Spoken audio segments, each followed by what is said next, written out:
Okay. Assalamualaikum dan selamat sejahtera diucapkan kepada para pensyarah dan rakan-rakan. Kami dari Kumpulan C akan membentangkan hasil gabungan kerja khusus bagi subjek Multiliteracies dan Multicultural Literature. Bagi meneruskan pembentangan, izinkan kami untuk menggunakan bahasa Inggeris sepanjang pembentangan.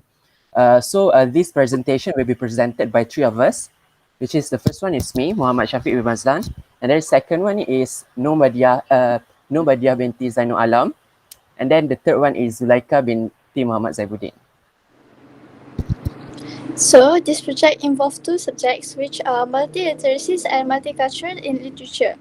Multiliteracies is a subject that emphasizes the concept of making meaning through modes such as linguistic, visual, audio, gestural, tactile, and spatial. Meanwhile, multicultural literature is the study about the condition of the society with a variety of different cultures coexist.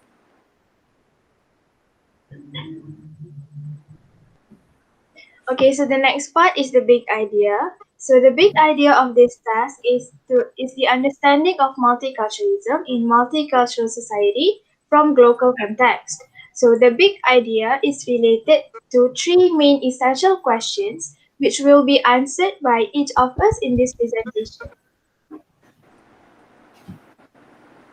So the first question related to the big idea is, what is the importance of understanding multiculturalism in our multicultural society?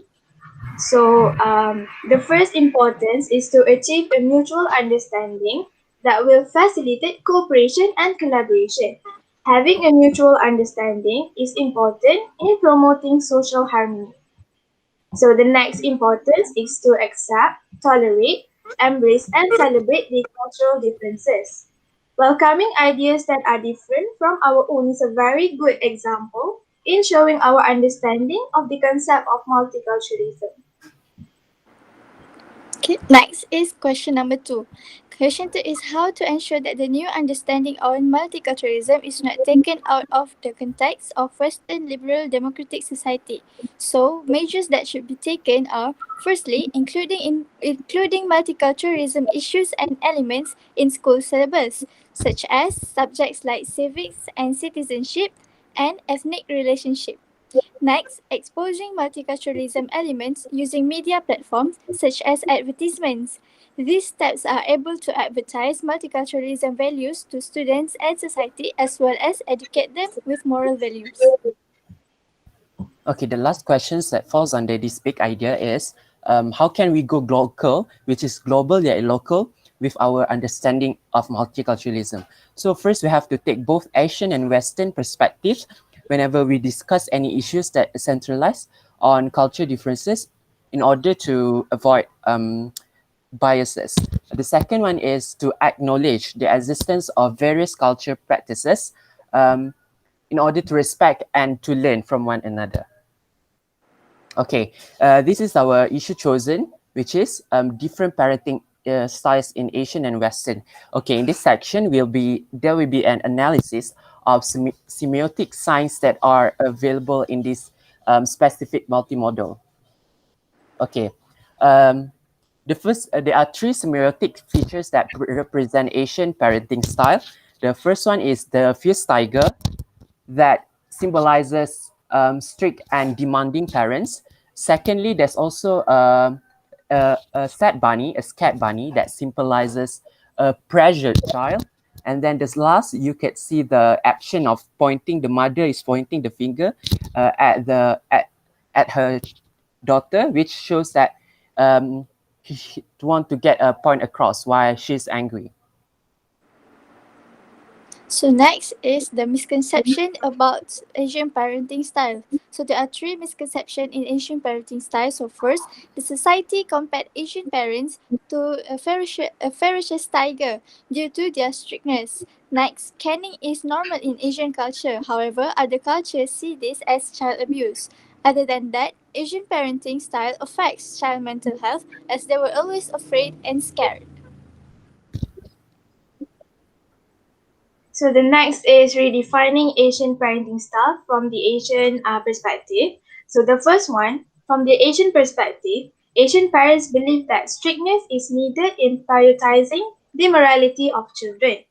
So the next, Rather than viewing punishment as a form of abuse, most of the Asian parents believe that punishment is a medium in emphasizing responsibility, obedience, and respect in children.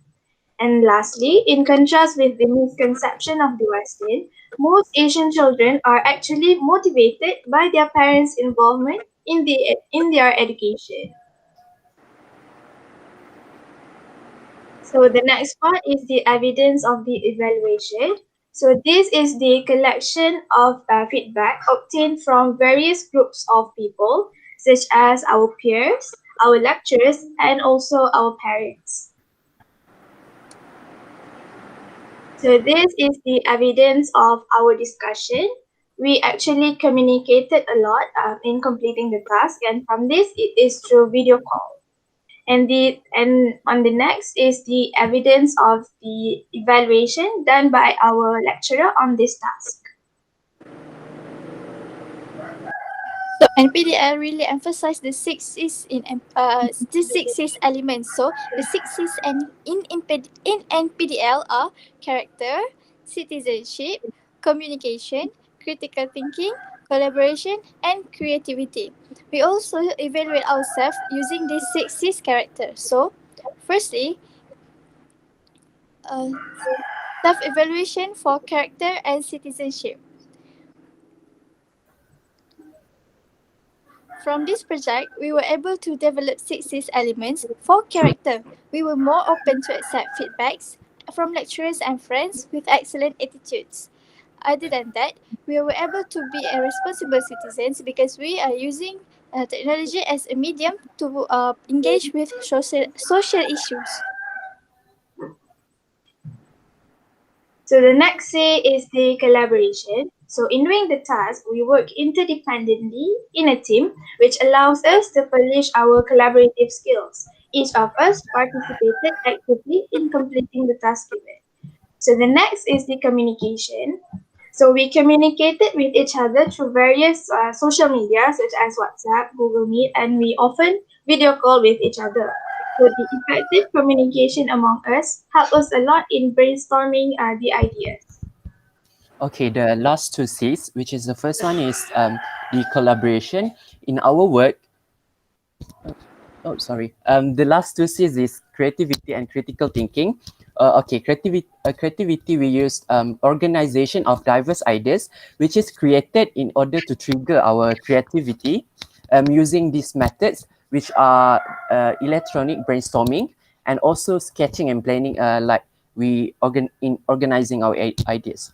Okay, the last one is critical thinking, which has took place during our evaluation of biases, which is to identify evidence that forms our beliefs and in assessing whether our sources are credible or otherwise. Okay, so for the conclusion of our presentation is the integration of these two courses, which are multiliteracies and multicultural literature, uh, they contribute in achieving a perfect understanding of the global yet local context of multiculturalism. So the importance of global context is to help us recognize and respect perspectives in the world which we live. I think that's pretty much from me and all of us for the NPDL presentation for this time. Um, Thank you. Thank you.